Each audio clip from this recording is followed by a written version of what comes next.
우리가 상가 임대차에서요. 네. 임대인이든 임차인이든 네. 뭐 이제 그런 질문을 참 많이 하는데 이게 월세를 좀 많이 받기 위해서 또는 월세를 적게 내기 위해서 임대차 기간을 짧게 하는 것이 좋으냐 길게 하는 것이 좋으냐. 특히 이제 그 임대인 쪽에서 질문이 많죠. 임대인은 그렇죠. 왜냐하면 기간을 조금 그 조절할 수가 있잖아요. 네. 약간 임차인보다는 우월하니까. 1년이냐 2년이냐 또 길게 한 데는 5년씩 하더라고요. 네, 5년. 네. 또 아주 투자가 많이 들어가는 데도 10년까지도 해요. 그런 이제 짧게 하는 1, 2년짜리 짧게 하는 쪽으로 가는 게 임대인 입장에서 좋으냐? 좋은지 아니면 길게 가는 것이 차임을 많이 받을 수 있는 건지 뭐 그런 이야기입니다. 궁금한데요. 네, 그렇죠. 네. 네. 근데 그 실제로 이제 잘 못 알고 있는 경우가 많아서 한번 이야기해야겠다.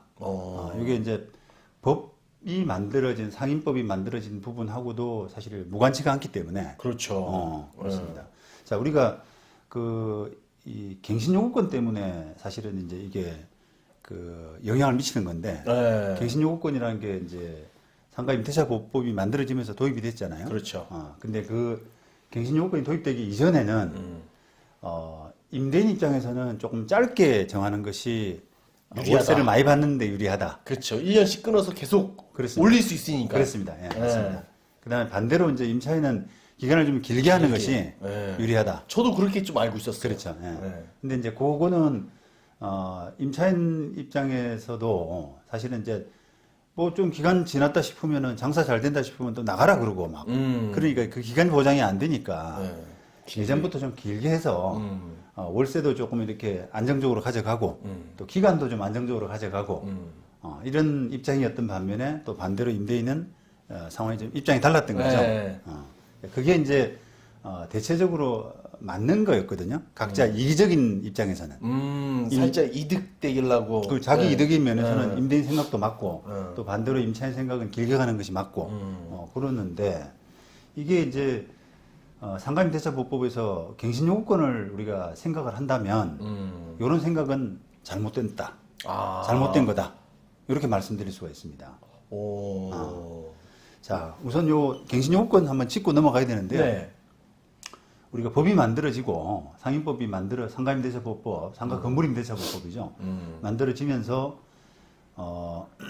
처음에 그 환산보증금이라는 걸 이제 정해서 환산보증금 이하이면 법을 적용하고 네. 그다음에 그 넘어가. 초과하면은 법 적용이 아예 안 되는 이런 네. 구조로 만들었었거든요. 그렇죠. 그러다 보니까 갱신요구권도 사실은 환산보증금 이하 조금 규모가 좀 작은 그렇죠. 이런 임대차의 경우에만 갱신요구권이 인정이 됐었거든요. 그렇죠.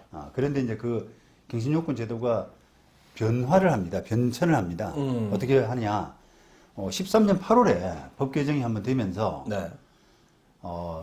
종전에는 환산보증금 기준으로 해서 적으면은 보장하되 갱신요건 인정하고 넘어버리면 안 하고 이런 부분을 네. 구분을 없앴어요. 2013년 8월입니다. 그래서 환산보증금과 관계없이 다 보장을 하는 걸로. 갱신요건 다 보장하는 걸로. 그게 이제 상가임대차보호법이 원래 기본 어떤 체제, 기본 체제가 환산보증금 기준으로 해서 작으면 상임법을 적용하고 넘어가면 약자만 보호하자. 그렇죠. 네. 넘어가면 보호 안 하고 네. 이게 이제 기본 틀이었는데 그 기본 틀을 처음으로 바꾼 것이 바로 갱신요구권입니다. 갱신요구권. 무조건 네. 보증금이 뭐 100억이 되더라도 맞습니다. 그때 당시는 5년이죠. 네. 5년은 보장하자. 이게 이제 이제 그런 사회적인 문제가 있었던 거예요. 이게 한 2년 계약을 해놨더니 2년 뒤에 건물주가 나가라 그런다고 그래서 그 시설비 어마어마하게 투자했는데 돈 많이 들여가지고 그러니까요. 근데 그게 환산보증금 기준을 넘어선다고 그래가지고 보호를 하나도 못 받는 것이 과연 타당하냐. 맞아요. 그런 부분 때문에 법이 개정됐습니다. 그렇죠. 건물주한테 많이 끌려다녔죠. 그렇죠. 네. 인테리어비는 어마어마하게 들었는데 네. 2년 있다 나가라니까 어떡하냐 그래가지고 월세 막 50% 인상해주고 막. 그렇습니다. 맞습니다. 네. 그래서 이제 그런 부분 때문에 아까 또 말씀드린 것처럼 임차인은 좀 임대차 기간을 길게 가려고 맞아요. 했던 거죠. 그런데 이제 13년 8월에 이제 갱신 요구권이 환산보증금 규모에 관계없이 무조건. 다 보장되는 걸로 되고 예. 그다음에 엔드 18년 10월이라고 예. 그때 개정돼 가지고 기간 자체가 5년에서 10년으로 늘어났어요. 늘어났어요. 어. 야, 그것 때문에 건물주들 오. 야, 타격 많았을 그렇죠. 거예요. 예, 예. 그래서 이제 그런 갱신 요구권이 지금 어떻게 보면 되게 확대가 돼 있잖아요. 그 부분 때문에 기존의 생각이 좀 잘 못됐다. 아, 이제 그 틀을 벗어나야 된다. 벗어나야 된다. 이런 어. 말씀입니다. 자, 왜냐하면 이게 계약 기간을 과거에 이제 임대인 생각처럼 계약 기간을 1년이나 2년 이렇게 짧게 잡았다고 하더라도 네. 임차인은 어차피 10년 보장되는 거예요. 지금 네. 제도에서는. 그렇죠. 그죠? 갱신 해가지고 네. 임차인의 권리로서 네. 10년까지. 임대인 눈치 안 보고 10년까지 보장이 되잖아요. 그리고 그 차임을 올릴 수 있는 갱신하면서 차임을 올릴 수 있는 부분도 되게 한정적이거든요. 그러니까요. 어. 5% 이내잖아요. 그거는 이제 지금 좀 말씀드릴 건데 네. 반드시 5% 이내는 아니고요. 법에서는 그 환산보증금 기준을 또 이제 적용을 합니다. 환산보증금 기준으로 해서 그 밑에 이하 임대차 계약은 5%라고 하는 상한 제한을 받고 맞아요. 예.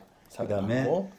환산보증금을 9억입니다. 초과하는 네. 지금 9억 천인가 뭐 얼마 네, 될 텐데 9억. 그 환산보증금을 초과하는 임대차는 5% 상한 적용을 받지는 않는데 인상 폭에 대해서는 여러 가지 이제 시세를 감안해야 된다라고 이렇게 돼 있어요. 법이. 아, 제한은 없지만 예. 시세를 반영해서. 예, 예. 아, 그러다 보니까 또 분쟁이네, 이거. 예, 그러니까 또 분쟁이 될 수가 있죠. 예. 그러면 이제 그걸 서로 두 사람 간에 뭔가 합의가 잘 안 되면 임대인은 재판을 해야 됩니다. 그걸 그렇다면. 올려달라고 하기 위해서. 그러니까 그 재판이 하기 힘들잖아요. 여건상. 그래서 이제 현실적으로는 보면은 그런 부분 때문에 임대인이 임대료를 함부로 올리기가 10년 사이에 그 갱신 요구하면서 갱신되는 과정에서 임대료를 임대인이 원하는 만큼 이렇게 올리기가 현실적으로 힘듭니다.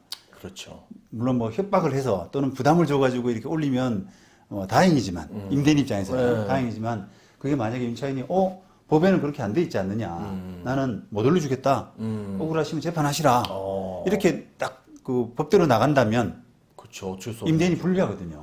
그리고 임대인들 중에서도 매년 계약 갱신마다 5%까지는 인상할 수 있다라고 알고 있는 사람이 있더라고요. 그렇죠. 예. 그것도 아닙니다. 그것도 내에서 알아서는 되죠. 그렇습니다. 예. 그것도 이제 합의가 안 되게 되면 재판을 해서 그 5% 범위 내에서 몇 과연 프로냐. 어느 정도 올리는지 그걸 재판해서 해야 되거든요. 그러니까요. 네. 그리고 또 그런 임대료 그 얼마 불리느냐 관해서 분쟁이 생겨서 재판까지 가고 만약에 판결로 한 2% 올려주는 게 맞다 또는 3% 올려주는 게 맞다 이렇게 났더라도 임차인은 그 2, 3%안 올려줬다 그래가지고 계약상 불이익을 또 입는 건 아니에요. 그러니까. 판결 나고 나면 그때 지급하면 그때 되거든요. 지금 예, 모조리 주면 그렇죠. 되니까. 예. 그러니까 계약 해제 당한다든지 그런 부분도 없기 때문에 사실상 이제 정리해 보자 그러면은 임대료를 계약 기간 동안 갱신하는 기간 동안에는 함부로 못 올린단 말이죠. 보장이 10년 돼 있다 이거죠. 그렇죠. 예. 웬만하면. 그러니까 과거에는 기간 보장이 안 되니까 기간을 길게. 할 때마다 좀 올려줘. 그래? 그러면 안 되면 나가. 이렇게 되는데 지금은 못 내보내고 마음대로 못 올린단 말이죠. 그래서 짧게도 괜찮다. 짧게 하는 게 나을 수도 있네요, 이렇게 하면. 임대인 입장에서는 그러니까 임대인 입장에서는 짧게 하는 것이 능사가 아니고 그러니까 예. 임차인 입장에서는 짧게 하는 것도 더 좋을 수가 있어요. 그러다가 끝나면 장사 씨 안 되면 나갈 수도 있는 거고. 그렇죠. 만약에 5년짜리, 10년짜리 길게 했는데 장사가 1년 만에 1, 2년 만에 안 되면 우와, 나갈 수가 없는 거예요. 나갈 수가 없. 진짜 예. 10년까지 다. 몰라 난 해. 그렇죠. 근데 이제 1년짜리, 2년짜리 이렇게 단기간으로 해놓게 되면 상황 변동을 할 수가 있잖아요. 임차인이 유리하구나. 게다가 이제 권리금 회수 청구권이 있습니다.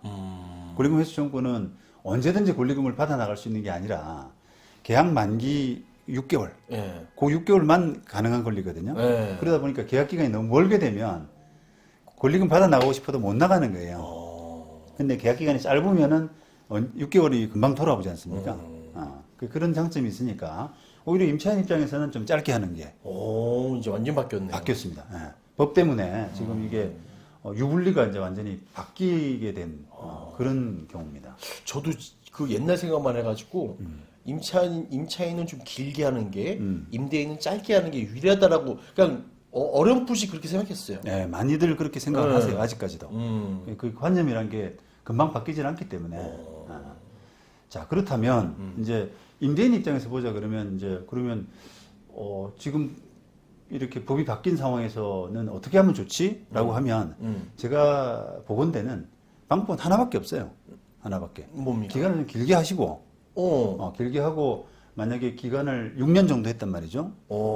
그러면 6년 정도 기간 안에서 처음 2년은 뭐 100만 원, 그 다음 2년은 120만 원, 그 다음 2년은 140만 원 이렇게 하는 것이 나름 이렇게 끊어서 계약을 끊어서. 계약은 6년인데 6년 하는데 구간마다 차이를 진행할 수 있게. 그렇죠. 근데 그거는 5% 제한을 안 받습니다. 이거는 갱신이 아니니까. 갱신이 아니니까. 한 계약이 안에서 그냥 구간이니까. 그렇죠. 갱신이라 하면 6년 하고 나서 6년 지나서 한 번 더 연장합니다라고 하는 게 갱신이잖아요. 네. 근데 이거는 6년 안에서 차임을 어떻게 할 것이냐라고 하는 부분은 갱신이 아니기 때문에 법에 5% 적용을 안 받아요. 그러니까 임대인 입장에서는 좀 자유롭게. 완전 자유롭게. 자유롭게. 그러니까 임차인하고 합의만 되면은 좀 적절하게 좀 정할 수가 있고 또 기간을 길게 해놓게 되면은 조금 마음의 안정도 생깁니다.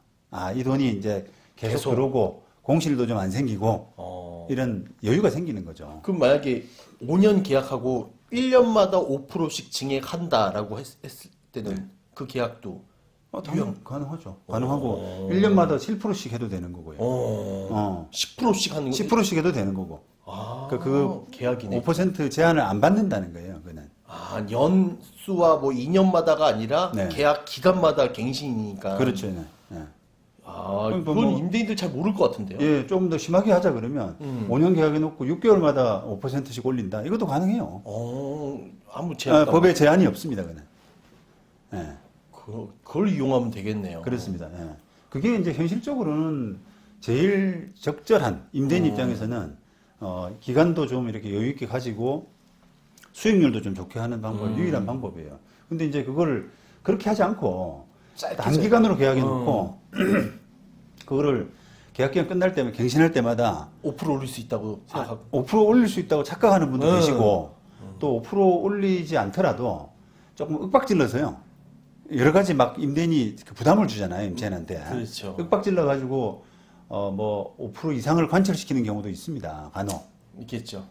근데 그게 나중에 그 부당이득 반환이라 그래서 법에서 5%를 캡을 씌워놨는데 그 캡을 넘어서는 부분은 부당이득으로 다 반환을 토해내야 되거든요. 나중에 임차인 나가고 나서 돌려줘 이러면 돌려줘야 되는 돌려줘야 되는 거죠. 나중에라도. 물론 이제 그거는 그 환산보증금 기준 이하의 경우에만 그 캡이 씌워져 있는 5% 캡이 그렇죠. 씌워져 있는 게 5% 저기 환산보증금 이하잖아요. 네, 그렇죠. 그러니까 거기에만 해당되는 경우인데 지금 뭐 임대차 계약의 거의 90% 이상이 그 환산보증금 기준 아래거든요. 그러니까 대부분의 계약이 지금 거기 안에 들어가는데 그게 이제 계약 갱신하면서 더 올리려고 그래서 받아냈다고 하더라도 나중에 토해내야 된단 말이에요. 그렇구나. 그러니까 그게 성공이 아닌 거죠. 임대인 입장에서는. 똑똑한 임차인은 그래 10년 동안 네 마음대로 올려줘 한 다음에 저축했다는 생각으로 비위 맞춰주는 거. 비 맞춰주고 하다가 원만한 관계를 유지하기 위해서 해주고 나중에 이제 칼을 가져와 내 돈 부당이득 내 돈 내놔 돌려줘 이렇게 되는 거예요. 할 수도 있는 거네. 그런 점에서 보자 그러면 이제 기간을 길게 할 건지 짧게 할 건지를 법을 좀 염두에 두고 그렇게 정하셔야 됩니다. 아니 이거 모르는 사람 진짜 많을 것 같아요. 임차인이든 임대인이든 네. 저도 약간 그냥 그렇게만 관념적으로 짧게 해야지 올릴 수 있으니까 임대인 좋은 거고 임차인은 길게 해야지 딱 보장받으니까 좋은 거고 이렇게 알고 있었는데 완전 뒤바뀌었네요 이제. 그게 이제 그런 영향도 있는 것 같아요. 과거에 이제 우리가 건물주는 조물주 뭐 이런 이야기 많이 했잖아요. 간물주. 근데 이제 그걸 저도 실무에서 많이 느끼는 게 계약은 좀 수룩하게 했는데요. 건물주 입장에서 뭐 생각 없이 그냥 했는데 나중에 생각해 보니까 좀 더 받아야겠네 하면 그냥 계약 기간 중에도 마음대로 올리고 어. 좀 더 줘. 또 관리비 올려줘. 이렇게. 맨날 어르신 마인드네요. 예, 예. 어. 근데 그게 이제 지금까지 통했단 말이죠. 법이 상가임대차 법이 강화되기 전에는. 통하고, 그래, 너 안 올려줬으면, 내 말 안 들으면 나중에 나가. 권리금 없어. 이런 식으로 해서 불이익을 줬단 말이죠. 그러니까 이게 계약은 신경 써서 별로 잘 안 하더라도 어쨌든 자기 뜻이 관철되니까 결과적으로 보면 별로 신경을 안 썼거든요. 그런데 지금은 다릅니다. 상가법이 굉장히 임차인에 강화돼서 임대인 그 기준으로 보면은 말을 안 들어요. 그렇죠. 임차인이 옛날 같이 호락호락하지가 않습니다. 많이 압니다. 그리고 임차인들이 더 예, 잘하는. 예. 그러니까 그런 부분을 감안한다 그러면은 이제 계약을 어떻게 할지, 계약이라는 게 서로 이제 합의하에서 정하는 거잖아요. 그때 어떻게 잘하느냐, 못하느냐, 길게 하느냐, 짧게 하느냐 이런 거에 따라서 많이 차이가 날 수밖에 없어요. 와, 구간으로 나눠서 하는 새로운 걸 알았네요. 네.